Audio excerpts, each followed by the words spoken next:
Olá, você que acompanha o meu canal.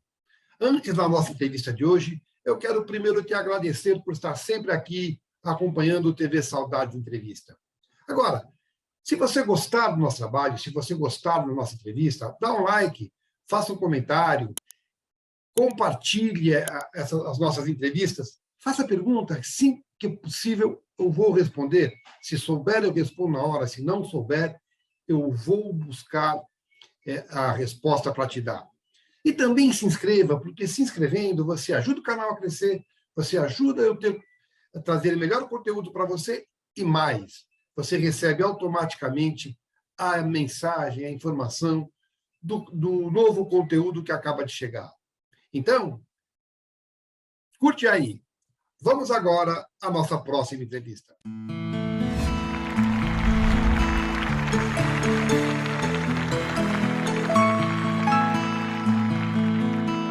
Olá, meu povo! TV Saudades Entrevista está muito feliz hoje. Eu recebo um grande ator brasileiro com uma carreira longa, cinema, teatro, televisão. Sobre isso que a gente vai conversar agora com João Signorelli. João, muito obrigado por você ter aceitado o meu convite, viu? Boa tarde, Américo. Boa tarde a todo mundo que está nos assistindo.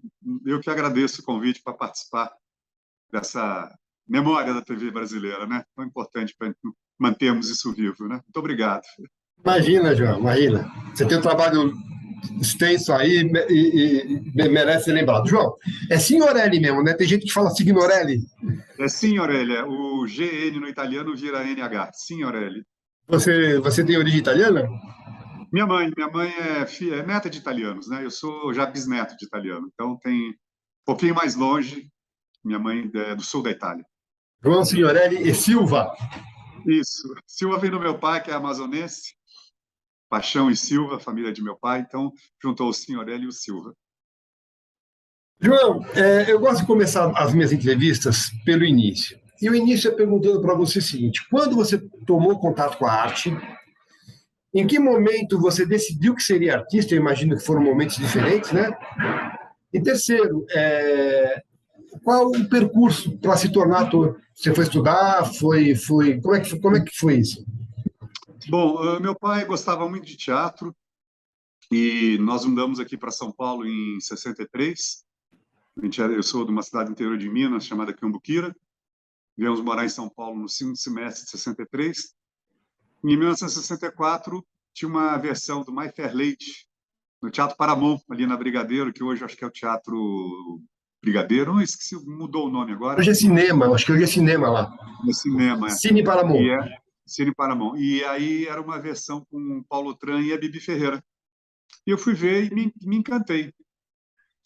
E nesse mesmo ano eu vi um filme, eu morava ali no Bexiga, tinha um cinema ali perto de casa, eu vi um filme era um documentário sobre a África, depois eu vi um filme sobre os Vikings, então achei muito bonito, tanto a peça com a Bibi Ferreira, com o Paulo Tran e o filme.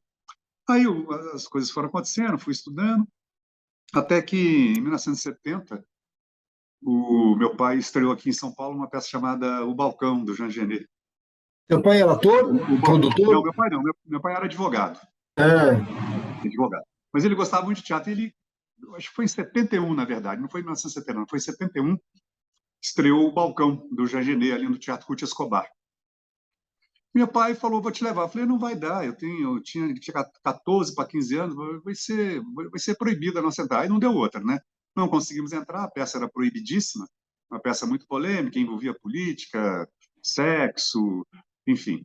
E aí o porteiro do Ruth Escobar falou assim, mas do lado tem uma peça do Gianfrancesco Guarnieri, Castro Alves pede passagem. Lá você pode entrar, aproveita o ingresso e vai. E entramos, América. E quando eu entrei, eu me deparei com dois grandes atores. Um, infelizmente, já morreu, o Zanoni Ferriti, que fazia o Castro Alves, e o Antônio Fagundes fazia o irmão do Castro Alves. O Fagundes tem uma das cenas mais impactantes na minha vida até hoje. Ele tem um ataque epilético em cena, que era uma coisa impressionante. E eu saí dali, eu falei, puxa vida, um dia eu quero ser ator para ser tão bom quanto esses caras. Aí a vida vai te encaminhando. Eu tinha uma particularidade, eu jogava futebol num clube chamado Pinheiros, tinha um campeonato que era transmitido pela TV Tupi, chamada Dente de Leite. disputava esse Lembro, eu campeonato, lembro. né? O Nico Imbra e o Roberto Petri, que organizavam esse campeonato. E eu ia ser jogador de futebol profissional, estava encaminhado, eu queria fazer isso, eu queria fazer medicina e ser jogador de futebol profissional. Só por Aí, curiosidade, você torce para que time? eu sou corintiano, mas, Signorelli, corintiano? mas o técnico do Pinheiros, o Dante Vela, já tinha arrumado um teste para mim no Palmeiras. E eu ia, não ia ter problema se jogasse no Palmeiras ou não. Mas meu coração sempre foi corintiano, desde que eu cheguei em São Paulo. A entrevista acabou, obrigado. Eu Você, sou pelo jeito, é palmeirense. palmeirense, né? Sim. Mas Bom, desculpa te aí, interromper. imagina, aí nesse ano eu fui fazer uma viagem para os Estados Unidos, voltei de lá, trouxe alguns discos e um amigo meu falou: olha, João, se você me emprestar o disco do Joe Cooker para eu gravar, eu te deixo entrar no grupo de teatro que a gente está formando no colégio que eu estudava, que era o Colégio Vocacional Oswaldo Aranha, esse colégio estadual. E eles contrataram o Luiz Janot, que na época era professor da EAD, depois é um grande diretor, ator, e o Janot foi formar esse grupo de teatro lá no Vocacional. Eu No lembro que a Brooklyn. primeira... Oswaldo Aranha no Brooklyn. Do Brooklyn, exatamente. No Meu Brooklyn, na rua vizinho aqui, eu estou no Brooklyn. Ah, você mora no Brooklyn? Ah, tá. Eu moro a 2 quarteirões do Oswaldo Aranha. Eu morei durante 15 anos aí no Brooklyn, na Rua Indiana, e estudava no vocacional. Eu moro na Indiana. Ah, é? Olha que louco. Eu morava na Indiana, esquina com a Portugal, quase esquina com a Portugal, com a Nova York. Com a Nova York. Indiana com a Nova York. Portugal, onde ficava o colégio. Mas a nossa entrada era pela Pensilvânia. Sim, sim. Enfim. Aí eu estava lá, o Janot chegou, distribuiu os papéis, era o Alto da Barca do Inferno, que é uma peça clássica que todo mundo, praticamente todo o grupo de teatro começa com Gil Vicente, e ele me deu o papel de Parvo, do Bobo da Corte. Abri a peça com uma frase minha. E quando eu dei a frase, rapaz, foi como se tivesse batido um raio na minha cabeça e falasse: olha, é isso que você tem que fazer na vida. É ali que a Enfim, mosquinha mordeu. ali, ali entrou, naquele momento. Eu lembro como se fosse hoje. Era uma tarde, numa sala do vocacional, quando eu terminei de ler a primeira frase, a peça continuou rolando, mas eu já fiquei com aquele negócio na cabeça. Lembrava do Fagundes, do Zanoni, falei, bom, aí deixei o time, falei, não vou jogar mais, vou fazer outras coisas. E aí terminei o ginásio, fiz também uma outra viagem para os Estados Unidos, fiz um intercâmbio, e quando a gente terminou o intercâmbio, a gente passou uns dias em Nova York e fui assistir o Jesus Cristo Superstar. Isso era em 72, janeiro de 72. Aí eu volto em 72 para o Brasil, tinha estreado no Teatro Aquários uma produção do Altair Lima, do Jesus Cristo Superstar. Chamei minha mãe, foi em 72 isso. Era Eduardo Conde, Neila Meu Torraca, amigo Eduardo Conde, saudoso é, Eduardo Conde. saudoso. Ficou muito amigo meu no Rio também, quando eu morei lá. Estênio Garcia, Neila Torraca, Gésio Amadeu, Irene Stefânia, Jonas Bloch, Rui Rezende. Era um elencaço, elencaço. Benê Silva, né, que fazia o Judas, o César Roldão Vieira. Enfim, eu fui assistir a peça e aí começa o universo a conspirar, né? Minha mãe encontra a filha de uma amiga dela vendendo um programa na porta do teatro. A gente comentou que eu tinha acabado de ver a peça nos Estados Unidos. Não, então eu vou te apresentar para os atores depois, para você conversar com eles. Fui lá nos bastidores, conversei, e aí fiquei amigo do Benê Silva. Fui muito amigo do Benê, da Undina, a esposa dele, e comecei a frequentar o teatro, gostava, eu gostava muito da peça, ia lá quase todo domingo, e aí estava fazendo o primeiro ano colegial, e o Benê, no final do semestre, o São João Altair Lima vai produzir uma peça chamada Turma da Mônica contra o Capitão Feio, uma peça infantil. Já que você quer fazer teatro, vem fazer o teste, não custa nada, né? Direção do Abelardo Figueiredo, Samuel Per como maestro. Aí eu fui, aí fiz o teste, passei. Aí tinha Aninha Braga, Júlio Braga, Marilene Costa, o Maneco, Bueno, que infelizmente já morreu também, Abílio Guedes, e aí entrei e fiz o Jotalhão. Entrei, como eu já tinha a voz grossa, fiz um personagem Jotalhão. Aí começa a loucura, Américo. Dezembro, vem o Homem da La Mancha, sai do Teatro Anchieta, vem fazer uma temporada popular, Kombi, né? Tinha a Kombi na época, vem fazer a temporada da Kombi no Aquários, para depois estrearem no Rio de Janeiro, o Teatro da Manchete, em janeiro de 73. Aí alguns atores, alguns figurantes não iam poder ir, eles abriram teste, eu fiz e passei. Aí entrei para substituir o Odilon Wagner no coro, do Homem da La Mancha. Aí eu falei, cara, a primeira peça que eu vi aqui tinha Bibi Ferreira e Paulo Tran, agora eu vou estar trabalhando com esses caras, né? Trabalhando com ela, com o Paulo Tran, que coisa curiosa, né? E fui. Aí chegamos no Rio, a produção teve uma ideia genial, contratou o Grande Otelo para fazer o Sancho Panza. Aí fez o trio, Paulo Tran, Grande Otelo e Sancho Panza. Aí um parênteses. Meu pai, lá em Cambuquira, ele era dono de hotel. E na época do jogo tinha boate, tinha cassino. E o Grande Otelo fez muitos shows lá e se tornou amigo da família, né? E quando eu cheguei no Rio, eu falei, tá, eu sou filho do João Silva de Cambuquira, não sei o quê, foi aquela festa tal. Fizemos a temporada de 1973. No final do ano, o Max, que era o produtor, e o Moisés ligaram para mim e falaram assim, a gente vai fazer uma temporada só no verão, no Teatro João Caetano, uma temporada popular. Eu estou ligando para saber quem quer vir fazer. Eu falei, eu vou. Aí chegamos para ensaiar na primeira semana de janeiro, o Otelo me pega e fala assim, esteja amanhã às 8 da manhã na porta da padaria Século XX, que é uma padaria que tinha em frente à TV Globo, lá no Jardim Botânico. Eu falei, por que, Otelo? Ele falou, porque eles estão fazendo uma novela das 7, só falta um personagem para ser escalado e é a tua cara. Eu falei, como é que você sabe? Eu falei, não, porque eu estou fazendo um trabalho lá na Globo de trabalhar com os atores jovens, dar uma ensaiada neles, então eu estou sabendo tudo o que está acontecendo. Aí me leva. Aí encontrei com ele às 8 horas na padaria Século XX. Entramos na Globo para fazer o teste. Eu lembro até que era uma novela chamada Cavalo de Aço. O Avancini estava dirigindo. Parou Cavalo lá a de gravação Aço. para fazer o teste. A Avancini ficou meio bravo e tal. Mas eu tive muita sorte que a Maria Cláudia, não sei se você lembra da Maria Cláudia, uma atriz muito Claro, bonita. eu faço trabalho de memorialista, né? É verdade. E a Maria Cláudia estava na cena e eu não lembro quem dirigiu, acho que foi o Zembinski que dirigiu o teste. Falou, Maria Cláudia, dá para você fazer a réplica aqui para o João? Tal. Ela me pegou no canto, me acalmou, ela foi linda, falou, pô, fica calmo, teste assim mesmo, isso não esquenta a cabeça, sabe? Bom, aí fizemos o teste, passei e entrei. Foi minha primeira novela em 1974, Super Manuela, com Marília Pêra, Paulo José, e eu entrei para fazer o antagonista do Paulo José, então já era um personagem bem importante. Eu era filho do Rubens de Falco, tinha Daisy Lucy, de fazer minha mãe, e eu era irmão da Irene Stefânia. Era uma novela que eram vários pessoas de vários estados do Brasil iam para o Rio fazer o vestibular e ficavam na fazenda do Manfredo na pensão do vovô Nicolau, que era meu avô também, na uma pensão. E aí tinha o Paulo José, que era um estudante, o Richelli veio do Maranhão, Fausto Rocha Júnior veio de Santa Catarina, Antônio Pedro veio do... E todos se juntavam na pensão e a Marília Pêra trabalhava na pensão. Você lembra E o o nome do Paulo teu José, personagem? meu personagem era Fernando. Isso. E aí a Irene Stefânia começa a namorar com o Paulo José, mas a gente é rico, ele é pobre, então aquele conflito todo, né? A Zezé Mota fazia empregada da minha casa, era muito de umas cenas engraçadas com a Zezé Mota. Então, essa foi a primeira novela, América. Eu comecei assim na televisão. Entrei pelas mãos do Grande Otelo, né? Olha só o teu relato. No teu relato, você falou que se encantou com uma peça protagonizada por Paulo Altran e Bibi Ferreira. Aí você veio para São Paulo, a primeira peça que você viu foi o espetáculo do Guarnieri.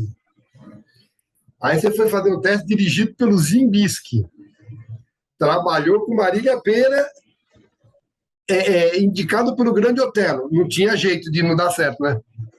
Não tinha, né? Não tinha jeito de não fazer outra coisa, né, América? Tinha que fazer isso, não Tem o dava, não detalhe que a dava. gente precisa lembrar, né, João? Se você for jogador de futebol, já estava aposentado.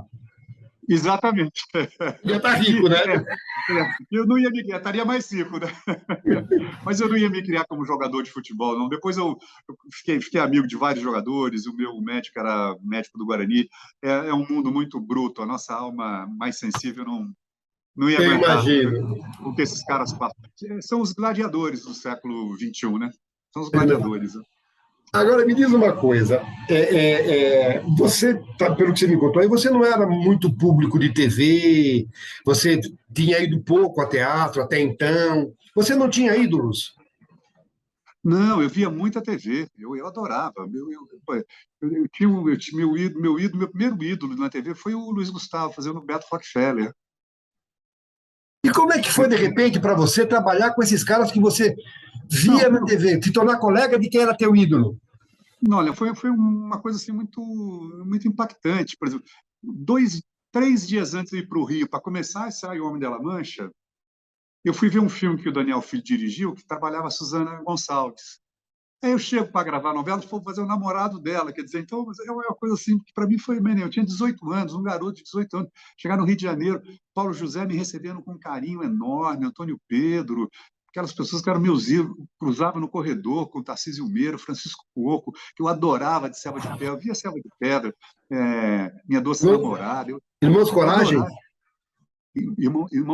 Irmãos Coragem, depois teve Selva de Pedra, aí teve também Minha Doce Namorada com o Cláudio Marzo, eu adorava o Cláudio Marzo, eu era muito fã da Regina Duarte naquela época, então eu cruzava no corredores com essas pessoas, eu ficava assim, meio deslumbrado, né? Deslumbrado.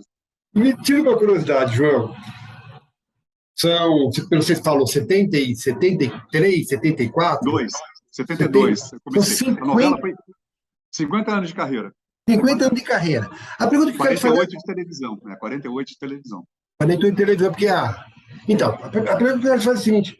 Você já se deparou em algum momento, no sentido contrário, alguém que acompanhava e fala, porra, eu estou trabalhando com o João Signorelli. Já aconteceu isso? Já aconteceu, já aconteceu. Como é que é? Tem um diretor da Globo, o Pedro Vasconcelos. Pedro Vasconcelos. Eu fiz uma novela na Manchete em 86, chamada Mania de Querer.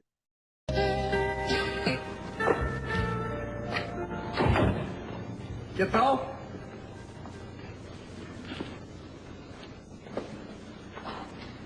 A gente vai alugar isso aqui por quanto tempo? 1 ano. Mas o golpe não era no sábado?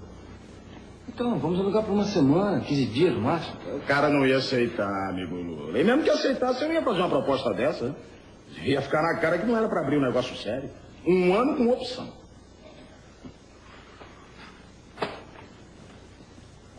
A gente tá com uma grande tabuleta aqui na fachada. Já mandei fazer. E o aluguel vai ficar por conta de quem? Essa parte aí é com você, né, amigo? Claro. E aí a gente gravava num condomínio lá da Barra da Tijuca, e tinha um garoto que sentou um dia do meu lado e começou a perguntar como é que é essa história de ser ator. Eu dei papo para ele, enfim, eu dei atenção, ficamos conversando lá enquanto esperava para cá. Fiquei conversando lá com ele, falando, é assim, assado, tem que estudar, tem que ler muito, pô, não fica se escorando na fama, é um trabalho árduo, enfim. Fiquei 1 hora conversando com esse menino. Aí eu fui fazer uma minissérie na Globo chamada Amazônia. O Marco Sétima dirigia, mas o Pedro Vasconcelos era o segundo diretor. Estou lá no camarim, ele vem e fala assim para mim, eu sou o diretor da série, meu nome é Pedro Vasconcelos. Falei, pô, bacana, legal te conhecer. Ele falou, você já me conhece? Falei, da onde? Eu sou aquele menino que sentou com você no condomínio e você, naquele dia, se me deu a explicação mais legal que eu tive. Naquele momento, eu resolvi trabalhar como ator e trabalhar na televisão. Então, teve essa passagem com o Pedro Vasconcelos. Que delícia que é isso, né, João? Legal, né? Agora, me diz uma coisa. Você entrou via teatro, ok? Foi. Como a maioria dos seus colegas entram sempre via teatro. Televisão é uma linguagem completamente diferente. Você era muito jovem.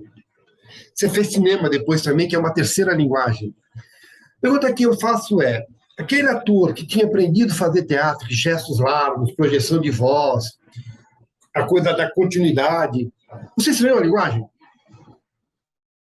Não ouvi a sua pergunta. Você estranhou a diferença das linguagens? Olha, Maria, eu não estranhei muito, não, porque, na verdade, eu tinha feito 2 peças só, né? Aquela infantil e no Homem da La Mancha eu fazia figuração, fazia coro. Não tinha fala, só cantava. Então, quando eu entrei na televisão, para mim também era uma coisa nova. Então, eu não estranhei, não. Aí, depois que eu comecei a fazer teatro, eu comecei a entender a diferença. Mas, no começo, claro, eu fazia teatro amador, e aí tinha uns gestos meio exagerados no começo das gravações. E o Paulo José foi muito legal. O Paulo José disse, João, televisão é menos. Quanto menos você fizer na televisão, melhor. Que imagina você estar entrando na casa de uma pessoa, cada levantada de sobrancelha, de testa que você dá, fica muito exagerado. Então, ali o Paulo José me deu algumas dicas de como fazer televisão, que dá para aplicar um pouco no cinema, né? Apesar de ser uma linguagem totalmente diferente, mas o não fazer nada... E o Paulo José tem uma frase maravilhosa. Ele dizia assim, ele, quando faz cinema ou televisão, ele procura não fazer nada com a cara dele, para o espectador criar o personagem através da cara dele. Isso é bonito, né? Por falar em Paulo José, a minha próxima entrevista é com a Bel. Ah, adoro a Bel. Puxa, manda um grande beijo para ela quando você falar com ela. Mano. Aí você falou aí, quando você estava contando a história do Pedro Vasconcelos, das agruras, das dificuldades, do trabalho que é, a estabilidade que é ser ator, principalmente num país como o Brasil, que a vida inteira não valorizou muito os artistas. Pergunta é, em algum momento você pensou em desistir? Não, não, mas eu sou um privilegiado no meio da gente, América. Eu sempre tive Eu não os entendi, pais que me desculpa, apoiaram. João. Eu não desisti porque eu sou um privilegiado no meio da nossa Ah, turma. Eu sempre tive pais que me apoiaram muito. E a gente nunca teve uma situação financeira ruim. Então eu tive, sabe, nunca deixei de ter uma casa, nunca deixei de ter um prato de comida e eu nunca me faltou nada. Então, para mim, eu confesso que tive umas facilidades da vida também para me manter nessa profissão. Eu me formei em jornalismo também, que minha mãe insistiu por um diploma universitário. Entrei em psicologia, fiz um ano, não curti muito, aí fui para jornalismo e queria escrever também, mas eu vi que não ia dar tempo fazer as duas coisas ao mesmo tempo. Mas aí e hoje eu tenho uma certa, não tenho uma estabilidade financeira, porque ator no Brasil não tem, né? A gente continua trabalhando exageradamente para comer no dia seguinte.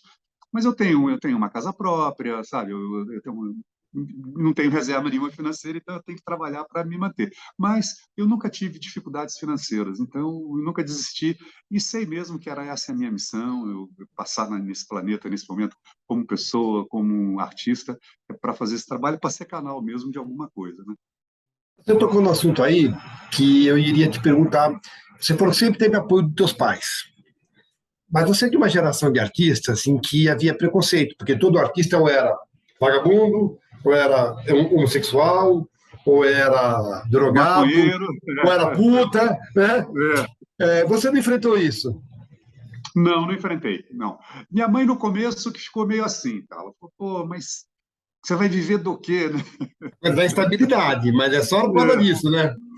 Você vai viver Não, aí, mas assim, quando eu entrei na televisão, aí ela relaxou. Aí as amigas, né, falavam, o filho na televisão, ela saía comigo na rua, as pessoas iam conversar. Então, quando você faz televisão, muda um pouco. Mas nas duas primeiras peças, ela ficava um pouco preocupada e só falava, faz só uma universidade. Foi uma coisa boa, porque eu adorei o mundo acadêmico, adorei passar 4 anos numa faculdade, conheci pessoas maravilhosas, tenho Você fez amigos até faculdade, hoje. você fez jornalismo onde? Eu fiz no Objetivo, ali na Tá, Luiz tá, Góes, né?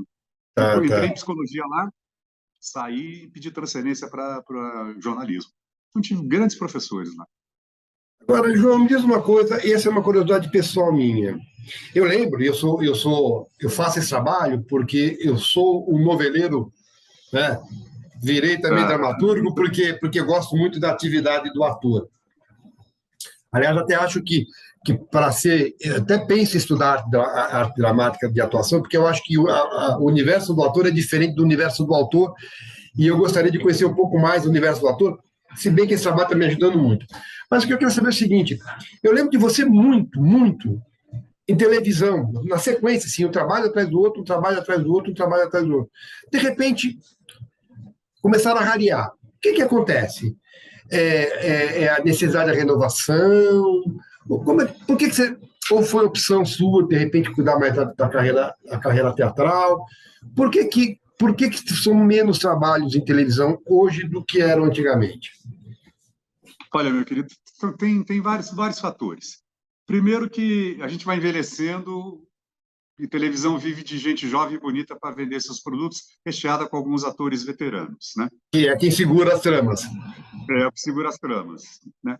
Outra coisa, teve um dia que eu estava lá na Globo, eu falei assim, pô, eu estou há 15 dias aqui, eu não vejo o sol. Eu estou perdendo a minha vida pessoal. Estou vendo um monte de gente aqui lutando por uma frase num capítulo, brigando, é, passando por cima dos outros. Para quê, cara? Para quê?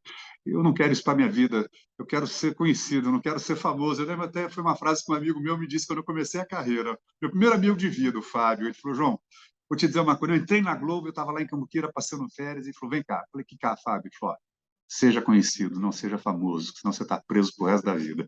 E eu fiquei com essa coisa na cabeça. Olha que sabe as palavras, cara.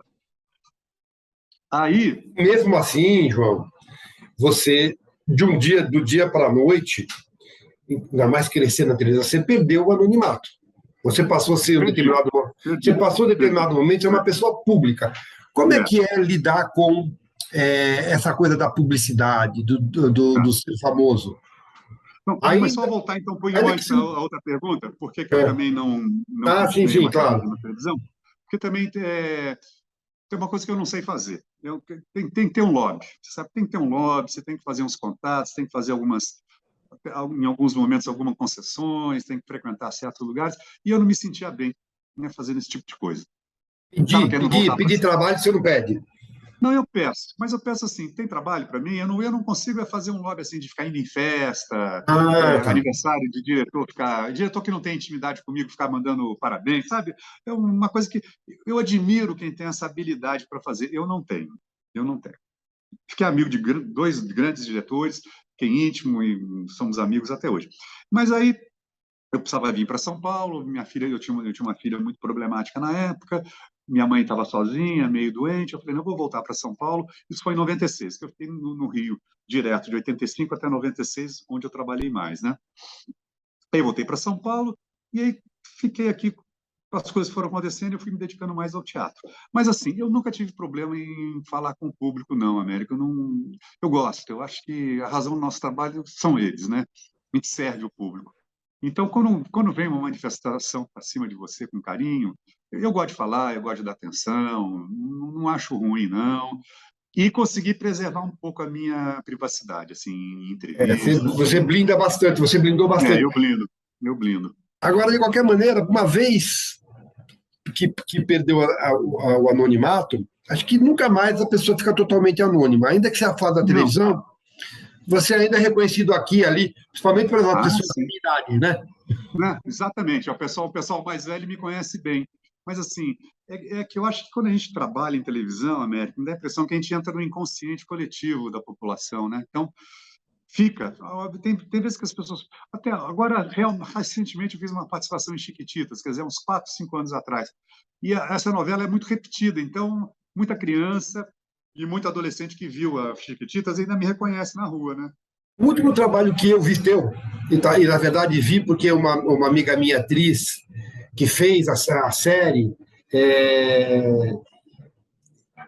eu ia entrevistá-la, tinha pouco material, falou, vê a série com Guilherme Fontes, que ele era um jornalista. Pacto de Sangue. Você fez o policial. Eu fiz o chefe da Polícia Civil do Estado do Pará. Foi Quem três...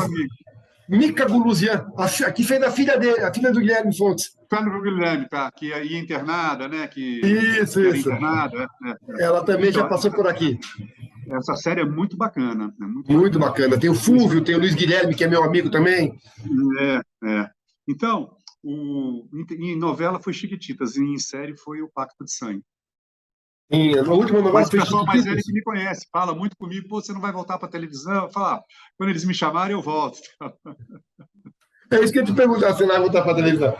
Eu queria falar com você agora, João, de composição, tá? Você é um ator que, quando você recebe... Como é que você fala primeiro? Você fala o personagem ou a personagem? Eu falo o personagem. Né? Eu também falo o personagem. O que eu quero saber de você é o seguinte, uma vez que você é convidado para fazer um personagem, como é que é o teu processo de composição? Você compõe de dentro para fora, a partir do emocional, ou você pensa primeiro na visagem, na aparência, no jeito de andar, na parte externa? É de dentro para fora ou de fora para dentro? Olha, é de dentro para fora, América. Eu preciso primeiro entender o que aquele personagem tem para dizer. Aí, quando eu entendo o que representa na história, qual a ligação dele com as outras pessoas, eu começo a fazer uma imagem dentro de mim. Mas sendo um homem, hoje com 66 anos, morando em São Paulo, 2022, morando aqui perto da Paulista, com um andar urbano. Então, tudo isso vai passar pelo personagem. Quando eu começo a entender essa coisa interna, eu começo a tentar situá-lo historicamente. Falo, pô, o que será que esse cara vivia nessa época? Ou se é uma coisa atual? Então, eu procuro Se é um personagem assim que permite que eu veja algum filme, alguma biografia, uma série sobre ele, fica mais fácil.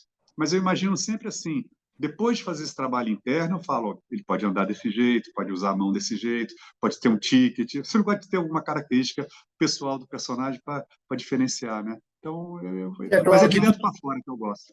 É claro que tudo isso tem troca com autor, diretor, enfim, mas o ator tem o seu processo. Você diria para mim que você habita os personagens ou permite que eles habitem em você? Eu permito que eles habitem em mim. Eu quero ser um canal desses personagens, quero emprestar meu corpo para eles passarem.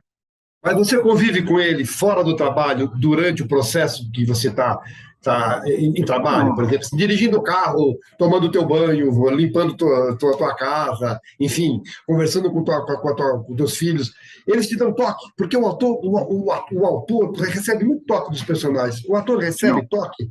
Eu recebo, sim, eu recebo. Às vezes eu fico lembrando do texto que eu vou falar, eu penso no texto, estou fazendo alguma coisa, vem alguma coisa do personagem. Às vezes estou lavando o rosto, já aconteceu várias vezes, eu estou lavando o rosto e vinha a cara do personagem, assim, na água. Vem muitos toques, vem muitos toques. João, e você é um ator que, para entrar em cena, e para sair de cena, quero saber, precisa de um tempo para se concentrar, e depois um tempo para se concentrar, ou é vestir o figurino, tirar o figurino, volta o João, como é que é isso? Como é que é o teu processo? Olha, eu não preciso de muito tempo antes, não. Mas eu faço o seguinte, América, eu ponho o figurino, quer dizer, televisão, quando eu chego no camarim para me trocar, na emissora, eu já fico quieto, eu não falo. Eu fico só concentrado no personagem, na relação que ele vai ter naquela cena, e já aviso os colegas, olha, eu estou quieto, não é por nada não, é que eu gosto de ficar quieto. Então, fico quieto, mas continuo ali, no meio deles, dou risada, não fico quietão lá no meu canto, não, só fico quietinho, porque eu acho o seguinte, tanto no cinema como na televisão, eu acho que para você fazer bem, para você dar o que o diretor quer, você tem que estar pronto. Então, se você está concentrado, se você está quieto, vem o produtor e fala, João, tua hora, você já está pronto, você não dá trabalho. Acho que o ator é legal, eu não quero dar trabalho para o diretor, não quero dar trabalho para ninguém no set, quero chegar lá e fazer o meu. Então, eu fico quieto. Claro, se tiver que fazer um comentário ou outro, não é nada radical, mas eu procuro ficar concentrado no que eu tenho que fazer. Porque eu acho que quando o diretor pede uma coisa, o ator está pronto, te improvisa. Eu tive uma experiência muito legal lá no Grande Sertão Veredas, né? O Avancini, um dia, a gente estava assim, todo enfileirado, esperando para fazer uma cena, quieto e tal. Ele passa por mim e fala assim, João, dá essa frase para mim agora. Eu estava concentrado, estava no personagem, pum, virei para a câmera, dei a frase, falou, tá ótimo. Então. Teve um outro dia também que... Foi pro ar? Gravou e foi pro ar? Gravou e foi pro ar. Porque o Avancini testava muita gente assim, então era muito legal você estar atento. Teve um dia também que o Mário Limari, lembra do Mário Limari, que tá com pano? Mário Limari era amigo do meu pai. Ah, que legal. Conheci bem. Figura fantástica. Ele fazia o cozinheiro do bando. E no dia do Grande Sertão Veredas, né? Do Rio Balda. Barbudo. PASP, o pessoal chama PASP. E no dia seguinte, a gente ia fazer uma cena que os caras estavam morrendo de fome, estavam atravessando um deserto e matam um garoto achando que era um macaco, começa a comer o macaco, aí vem a mãe dizendo que era uma cena muito forte. E o Mário acordou muito doentinho naquela manhã, estava com uma desinteria, ele não tinha condições de gravar. Aí chegamos no set para gravar, o Avancini, com aquele jeito, ele olhou para mim, João, vem cá, todas as cenas do PASP são tuas. Você tem 10 minutos para decorar. Aí eu fui lá, como eu estava super concentrado no negócio, decorei rápido, fiz a cena e foi maravilhoso. Então, isso eu aprendi muito com o Bem-vindo de Sequeiro. O Bem-vindo é um grande ator. Ele falava assim, João, em televisão e cinema, concentra, fica preparado, porque a hora que o diretor pedir, você está pronto, os caras vão sempre chamar você para trabalhar. Que é aquele ator que não dá trabalho. Engraçado, o Bem-vindo é muito invocado aqui. E para desconcentrar, e para sair também é a mesma... Não, troco, sai, faço. A única coisa que eu gosto de fazer depois, ou de uma peça, ou de uma gravação, é tomar um copinho de cerveja, um pouquinho de pinga para dar uma baixada. Só isso, não muito, só para dar uma... Só um parênteses aqui, legal você falar do Mário Limari, porque é um cara que foi... É pouco lembrado, né? Mesma classe artística... E era um comediante de primeira, né? De primeira. Participei do Quartel do Pé com Pano, Mário Alimari, saudoso Mário Alimari. Ô, João, você já, não precisa me citar qual, mas você já se arrependeu de aceitar algum papel? Já se arrependeu de recusar algum papel? Já. As duas coisas? Já. Na mesma época. Rapaz, sabe que o Marcelo Barreto, o finado Marcelo Barreto, filho do Carlos Alberto, ia dirigir o Pantanal com o Jaime, a primeira versão do Pantanal. E ligou e falou: São João, fica meio esperto que eles acham que vão te chamar para fazer o Pantanal. Eu falei: beleza, então. 2 dias depois, a Globo me chama para fazer uma novela das 6. Eu estava numa época dura, fechei.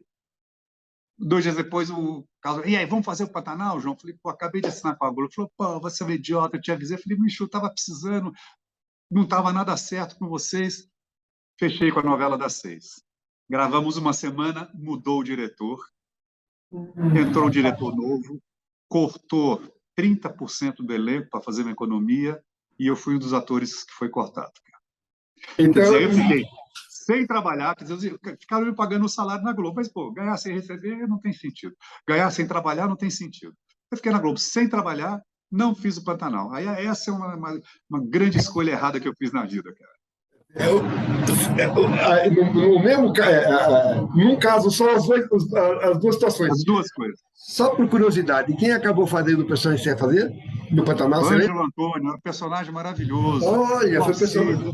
É um personagem lindo. Trabalhar com Angela Leal, com Petrinho, né? Ia ser uma... Mas aí, enfim, aí acontece, né? Acontece. Todo ator, você tem 50 anos de carreira, 48 de TV, e é claro que o público vai se renovando, mas todo ator tem, na televisão principalmente, 1 ou 2 personagens pelo qual ele é marcado, pelo qual ele é lembrado. No teu caso, qual você diria ser esses personagens? Olha, foi o Celso do Bebê a Bordo, uma novela das 7 da Globo. O que você quer de mim, Celso? Nada.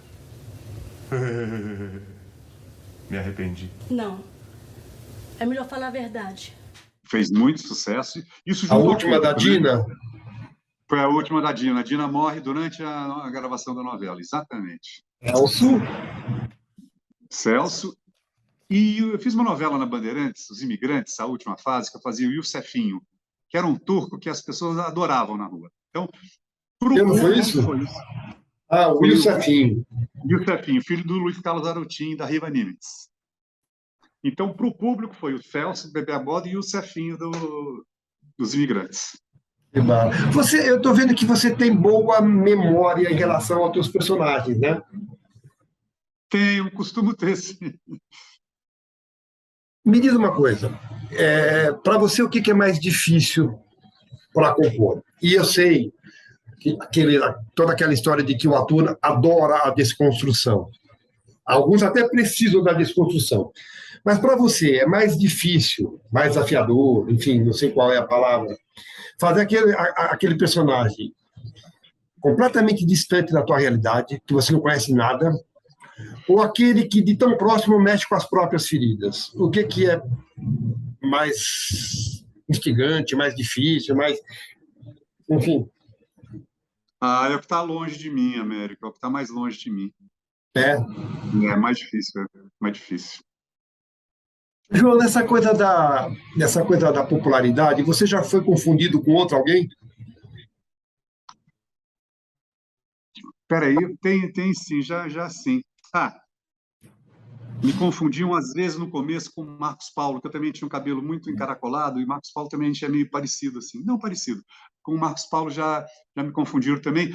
Já me confundiram também muito com o Du Moscovis, não sei porquê. E outro dia foi muito engraçado. Eu estava lá em Cambuquira, no Hotel Fazenda que eu fico, aí o cara falou: pô, você parece o Fagner. Eu falei: o quê? Fagner? O Fagner, eu falei: não. Mas com o Du Moscovis e com o Marcos Paulo já me confundiram, né? Você está fazendo um trabalho em que você é Gandhi, é isso? Ou fez recentemente? Não, eu tô com 3 peças agora. 3 espetáculos. Gandhi, Chico Xavier e Fernando Pessoa. Você faz os 3, olha só. Vem bem a calhar.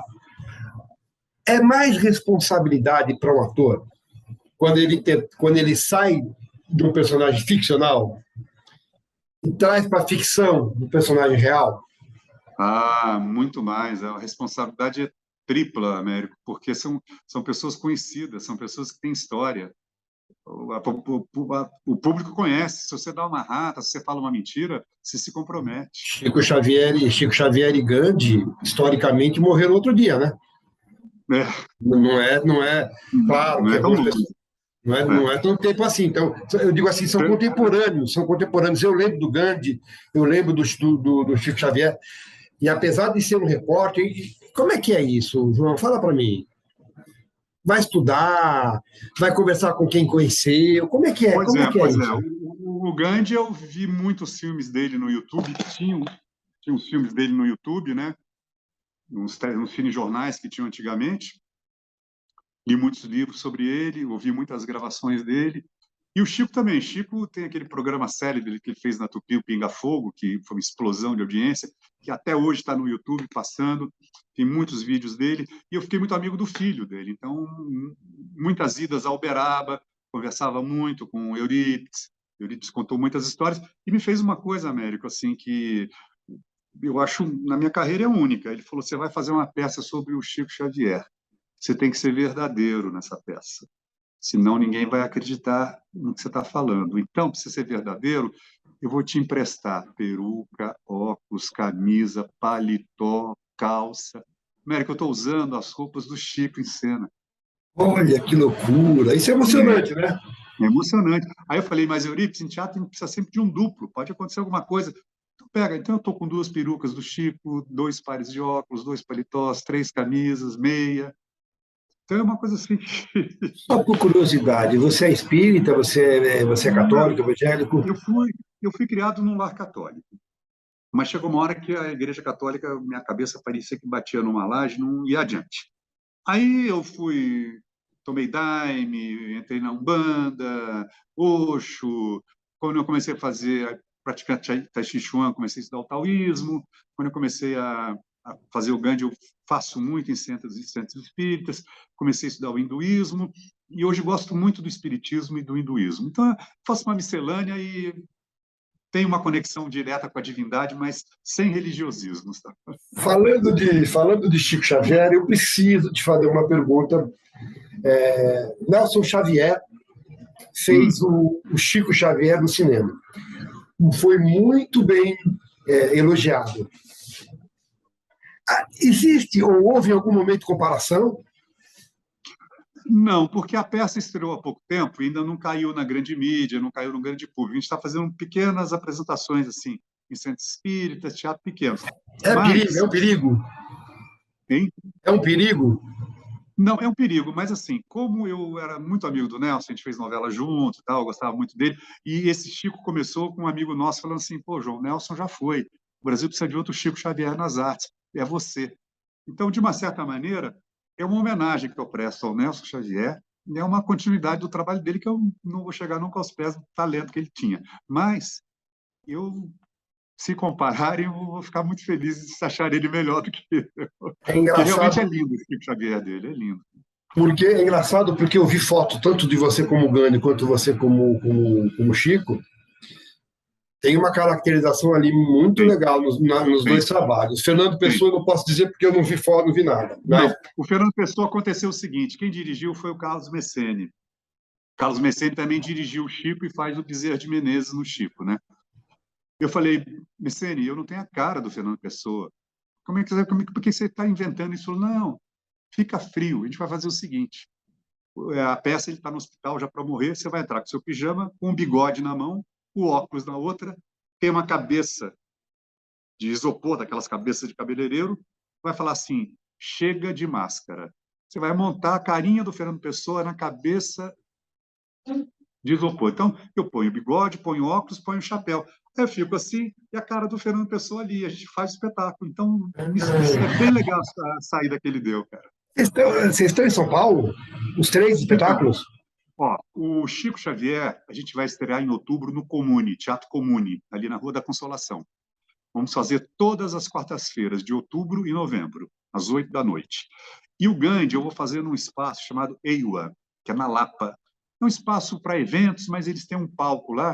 Então, eu vou fazer todas as terças-feiras, de outubro e novembro, o Gandhi lá. E faço também agora, dia 21 de setembro e 28 de setembro, o Gandhi nesse espaço EIWA, que é na Lapa. Se alguém ainda estiver assistindo, ainda estiver até o final da temporada, o Chico é no Teatro Comune, Rua da Consolação 1218, e o EIWA é na Rua Cipião, na Lapa 322.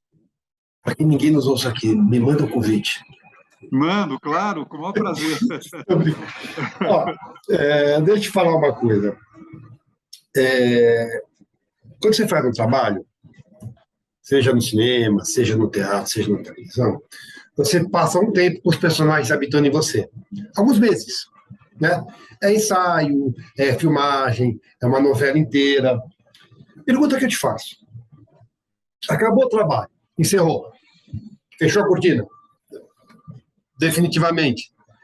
Qual é a sensação? Luto, alívio, vazio, tristeza? O que o ator sente quando um trabalho acaba, para sempre?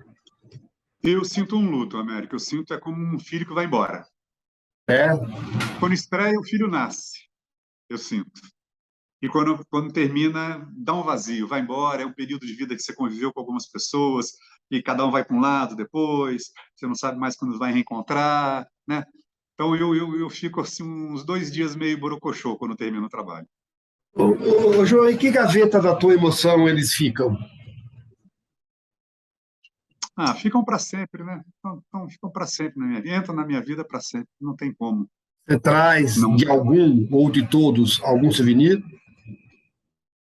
Olha, quando eu faço novela, eu procuro guardar algum pedaço do figurino do personagem. Quando o figurino me dá, eu levo uma caneta, um óculos, assim. Então, eu tenho algumas coisas guardadas aqui de alguns personagens.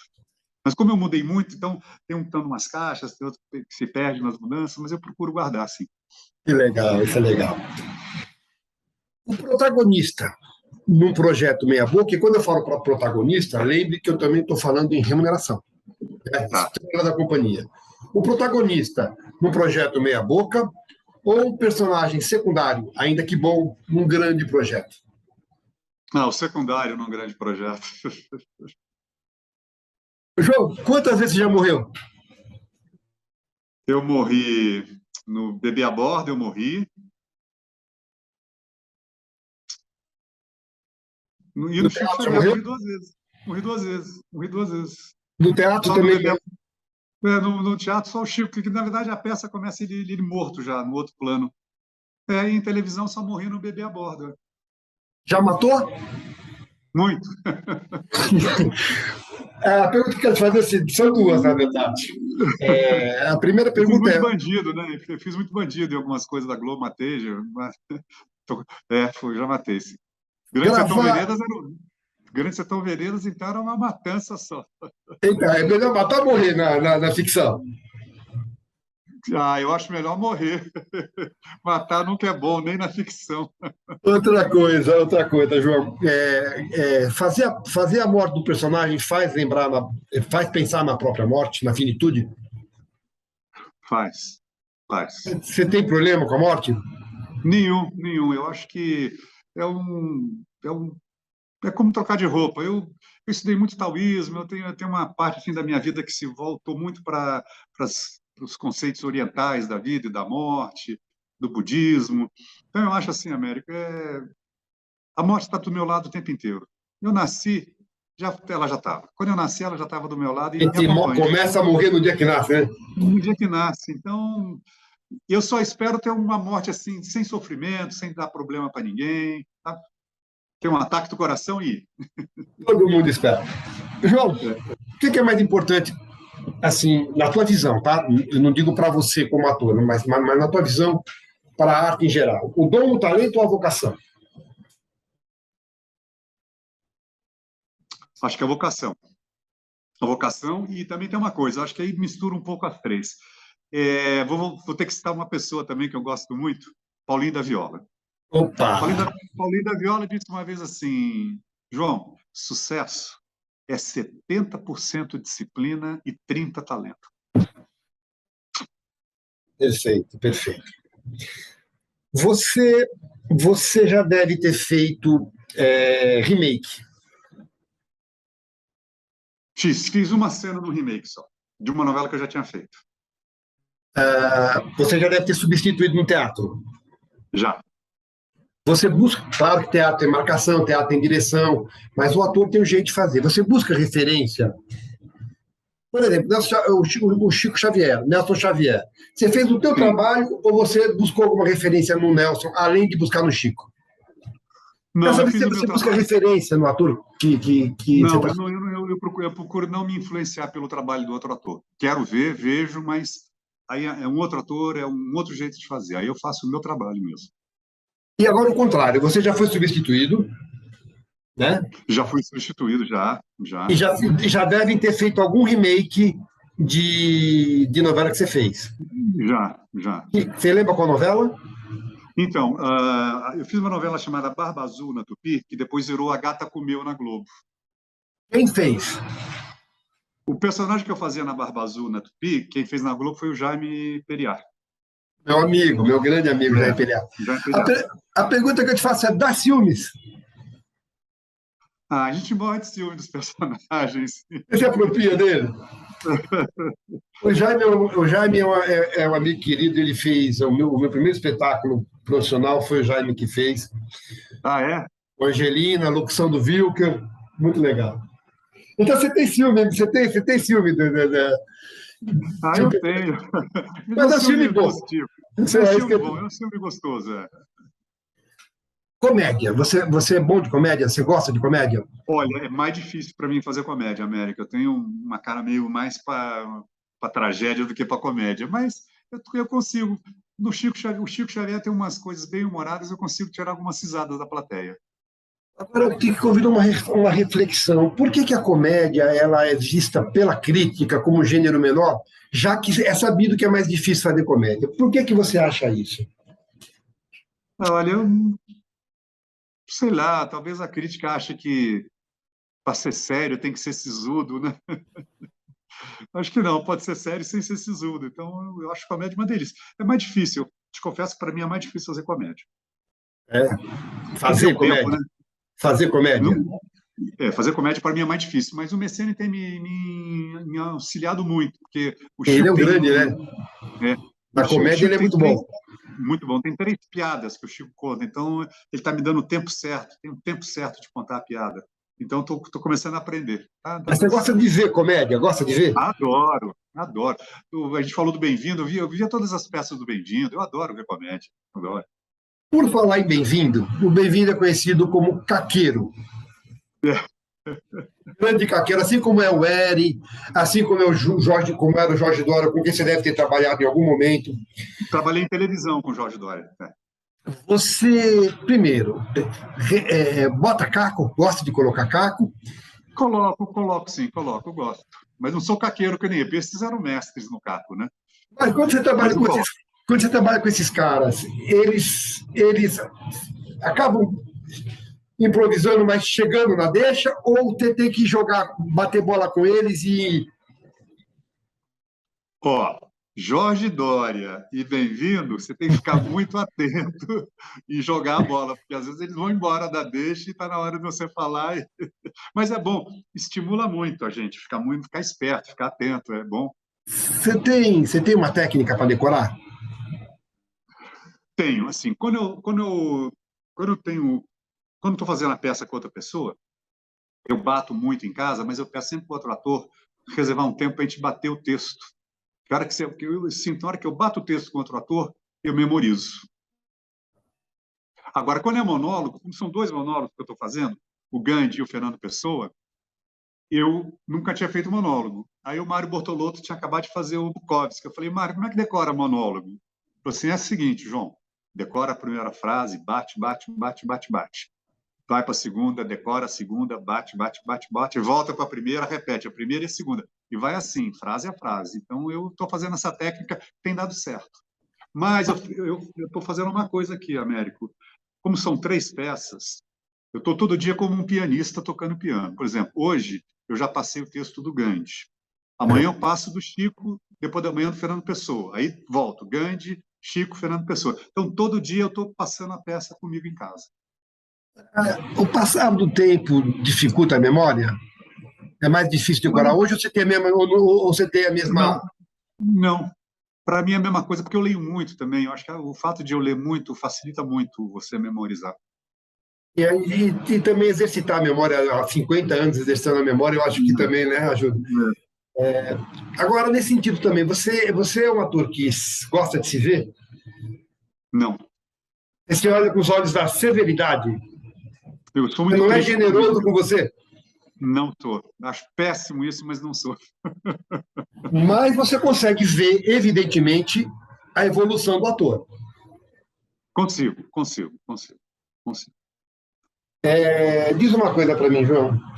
Você, como o homem, João Signorelli, tem alguma restrição para o ator? Tem algumas coisas, por exemplo, que você não faria como ator? Algum tipo de cena, algum tipo de personagem, algum tipo de situação? Não. Não. A única coisa assim que eu tenho evitado fazer, América, assim como eu fiz muito bandido em televisão, muito vilão, eu tenho evitado fazer esse tipo de personagem nas novelas. Eu prefiro fazer coisas mais positivas, porque imprime uma coisa muito forte na cabeça das pessoas. E como eu estou vindo num caminho que há muito tempo que eu queria, que era unir a arte com a espiritualidade, através do Gandhi, do Chico, do Fernando Pessoa, eu não quero meio que misturar um pouco isso no meu trabalho televisivo. Então, eu tenho procurado fazer personagens mais positivos. De toda maneira, eu preciso falar do vilão. Por que o vilão é tão sedutor?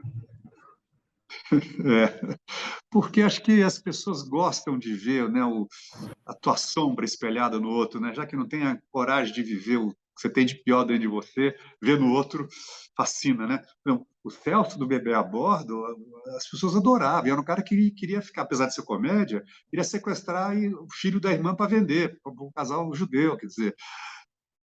É o teu maior vilão do audiovisual? Na minha carreira?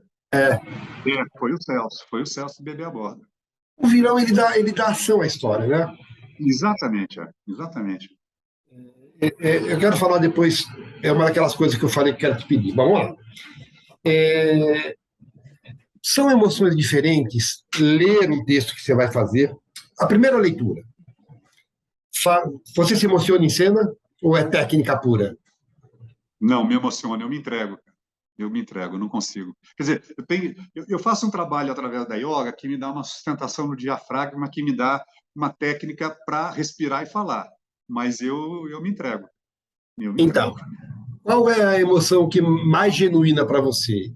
Eu imagino que sejam emoções diferentes. A primeira vez que você lê o texto que você vai fazer o texto, no momento que está fazendo, ou ver o texto pronto. Eu imagino que você se emociona também, apesar da severidade que você se vê, eu acho que você se emociona vendo um texto, uma cena. São emoções diferentes? Se fala um pouco delas para mim. São porque a primeira emoção que você tem quando você lê o texto pela primeira vez é o primeiro impacto, né? Aí você vai trabalhando, você vai descobrindo, né, as nuances, as outras possibilidades de emoções que você pode pôr, você vai fazendo todo um artefato mesmo. E quando você faz, aí você une tudo isso, né? A primeira impressão que você teve, as impressões e emoções do processo, aí você faz uma síntese, e aí que eu me entrego. Eu falo, bom, vamos embora. E ver a cena pronta. Aí às vezes eu Vamos imaginar.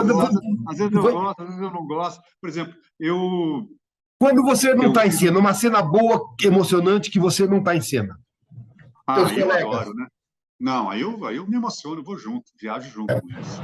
Viajo junto. São emoções diferentes, não são, João? São totalmente diferentes.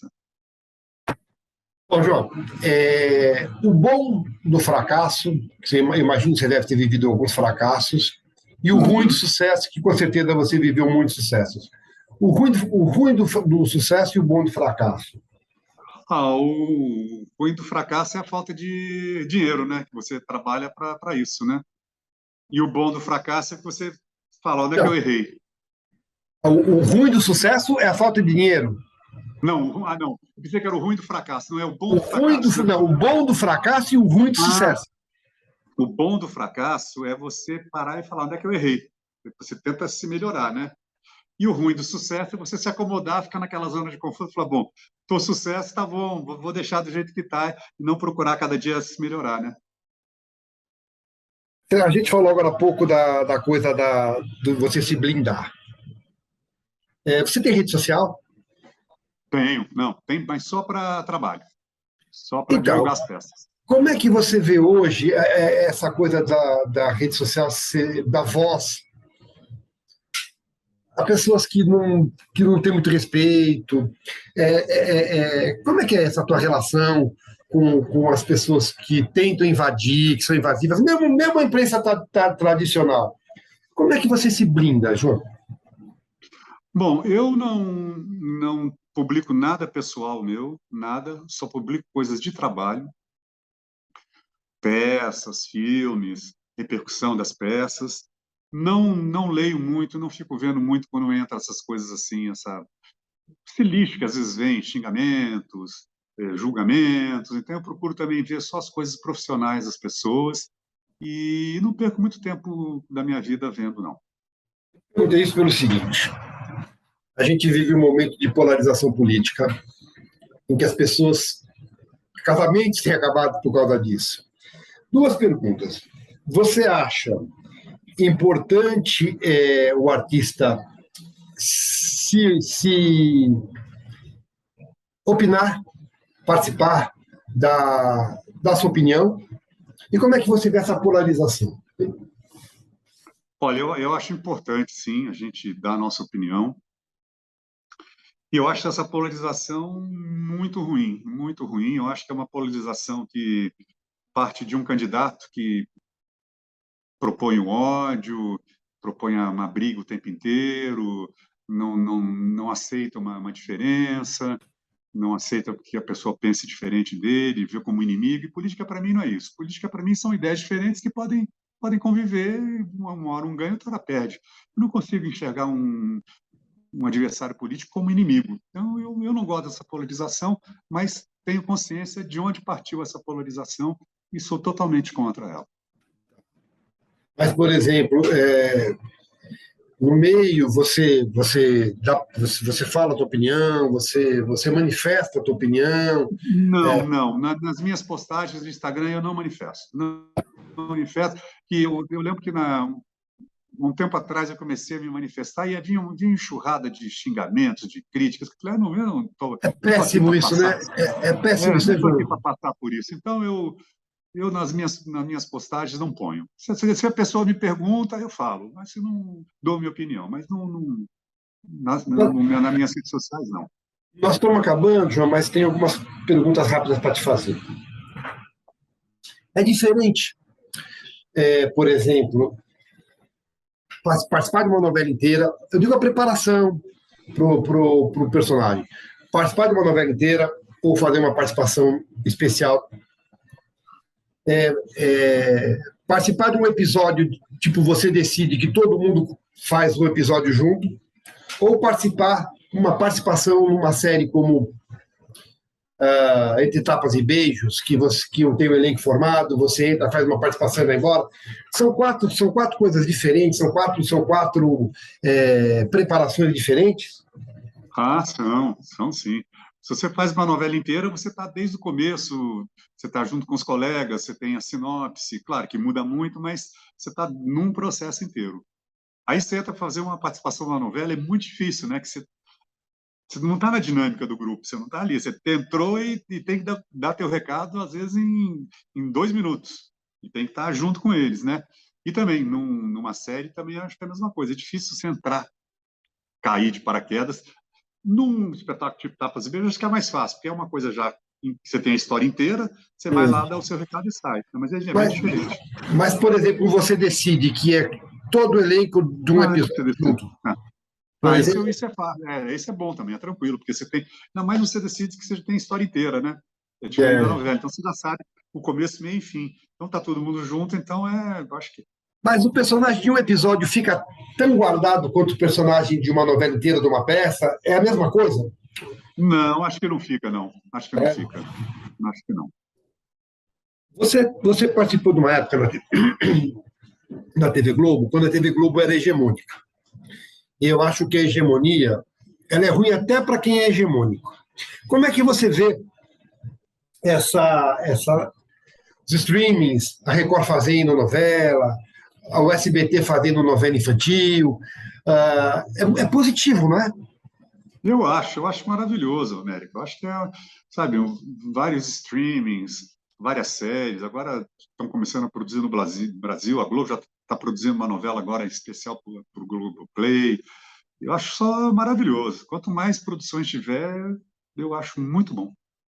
50 anos de carreira, você participou de transformação da telenovela. Antigamente eram poucos atores, cenas bem longas, hoje são mais núcleos, mais atores, e a novela continua passando por uma transformação. Como é que você vê o futuro do gênero? Eu acho que é como tudo na vida, vai se transformando, vai se adaptando ao momento atual, vai se adaptando à linguagem atual. Aquilo que a gente falou, né? Tem uma definição do Boni muito interessante. Ele fala assim: a televisão é um grande. Boni.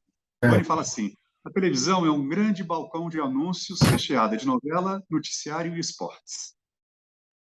Então, vai a necessidade do momento. Então, se os jovens hoje, você precisa vender coisas para os jovens, cenas rápidas, curtas, temas mais leves, acho que eu não sou contra a evolução, nem com a mudança, nem com, sabe, coisas diferentes sendo feitas na vida mesmo. Eu aceito tudo que está vindo.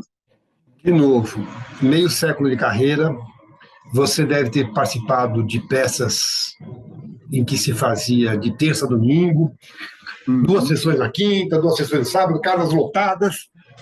Hoje em dia, para você lotar um dia, está difícil levar público. Na tua opinião, como formar novos públicos para o teatro? Eu acho que é atuando na educação, botando a criançada, levando teatro para as escolas, dando aula de artes cênicas, dando aula de teatro, dando aula de filosofia, dando aula de sociologia, né? Eu acho que o trabalho é na educação mesmo. O teatro é salvador, o teatro é libertador, é imorrível. E é horrível e inculca valores nas pessoas, né? Ele cria valores nas pessoas. Pena que está tão difícil levar público, né? Cinema, você fez também alguma coisa? Gosta da linguagem? Eu gosto muito. Você não gosta de cinema ou o cinema não gosta de você?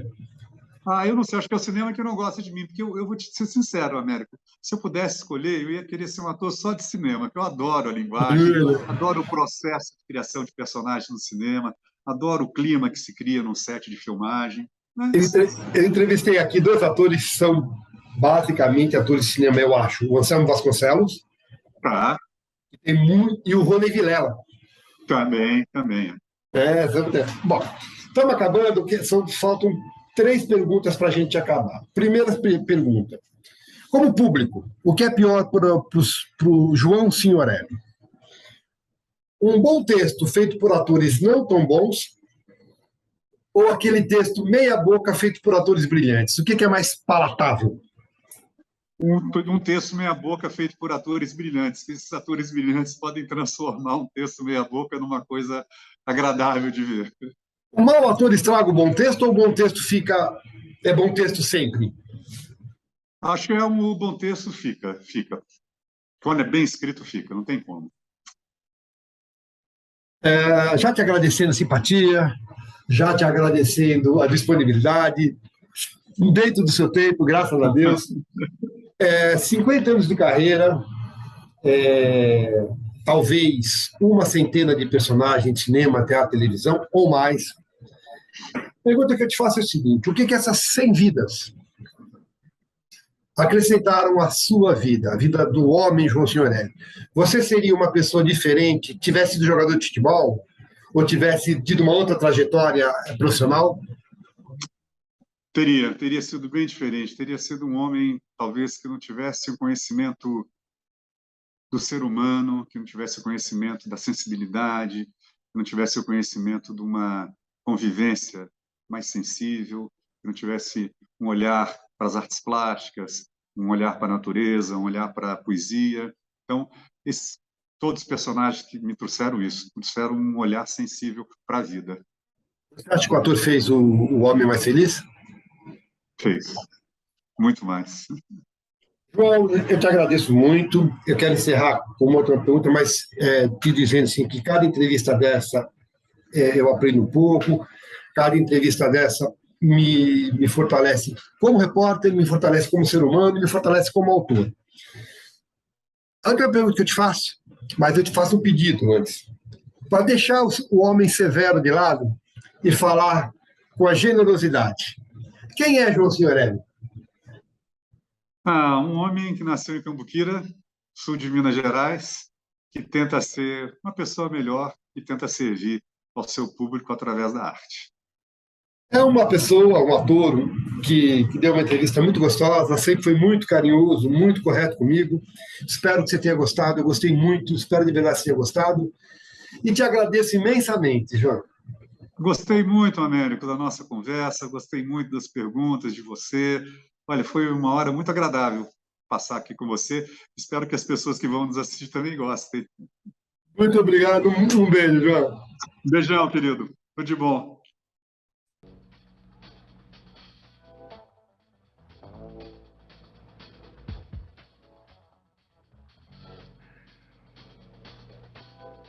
Ô, cara. Oxe, tô pela caixa d'água, viu? Oh, mas qual é que é a tua, meu? A minha velha me pega no pé logo de manhã, rapaz. Logo de manhã, olha aí. Tua velha careta passa. Pois é, se eu não arrumar um trabalho, se eu não arrumar um batente, eu não posso mais entrar em casa, olha aí. Ó, papo furado. Pois é. Mas me aborrece, rapaz. Me aborrece, tá sabendo? E como é que o senhor soube que o senhor Rafael discutiu com o prefeito? Passarinho me contou. Senhor Odilon, eu acho que dessa vez a amizade e o parentesco vão pro vinagre. Malandrão. Peraí, deixa eu falar. Agora deixa eu falar. Bom, o Hércules falou das nossas filhas. Agora eu vou falar dos nossos filhos. Eu também estou muito orgulhosa com os filhos que temos. Com o Fabrício, que está noivo da Janete. Eu não sei ainda quando é que vocês vão casar. Bom, também não estou perguntando quando vai ser, não quero saber. Dia de São nunca. Não, senhor. Que poder terá essa tal mulher com seu doce monta? É a segunda ave que deixa se escapar no mesmo dia, meu filho. E essa já estava em Bornal. Que não aconteça uma terceira vez, hein? Eu não quero dar netos ao meu pai. Ele é muito jovem ainda para ser chamado de avô.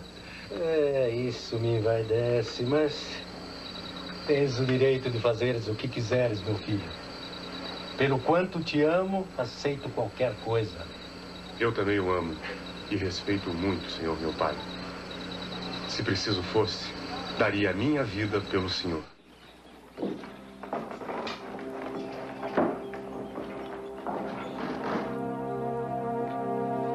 O que queres, João Feio? Não devias cuidar da onça? Estou envergonhado, Dom Antônio. A onça estava segura, presa numa paliçada, mas eu me distraí por um momento. A onça fugiu? Fugiu não. Foi solta.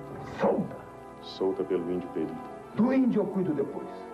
Agora tu sofrerás o castigo por tua displicência. Aqui do nosso lado, queremos penteado.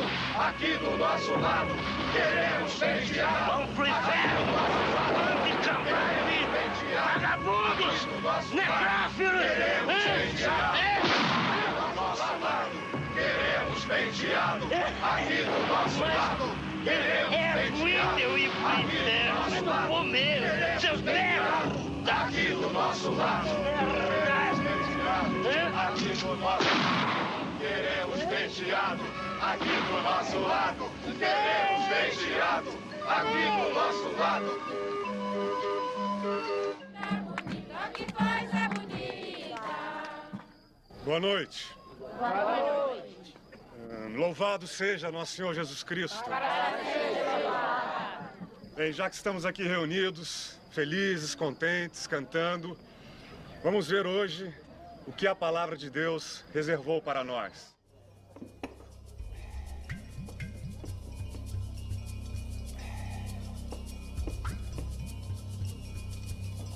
doutor Arnoldo Rubens.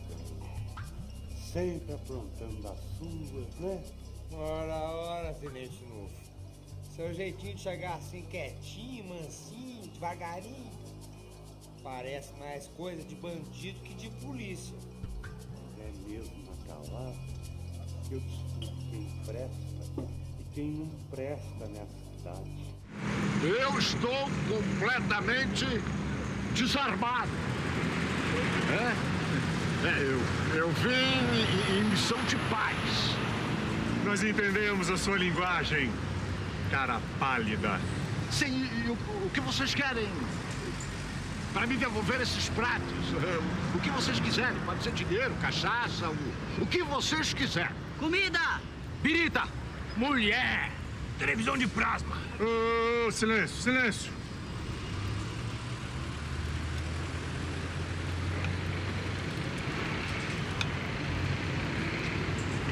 Eu negocio por eles. Oi, filha.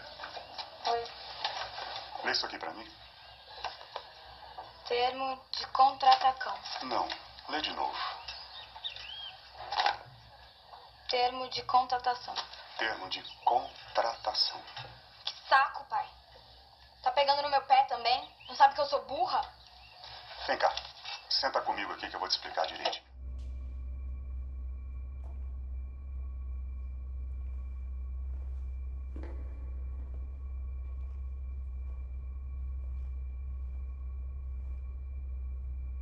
Coragem.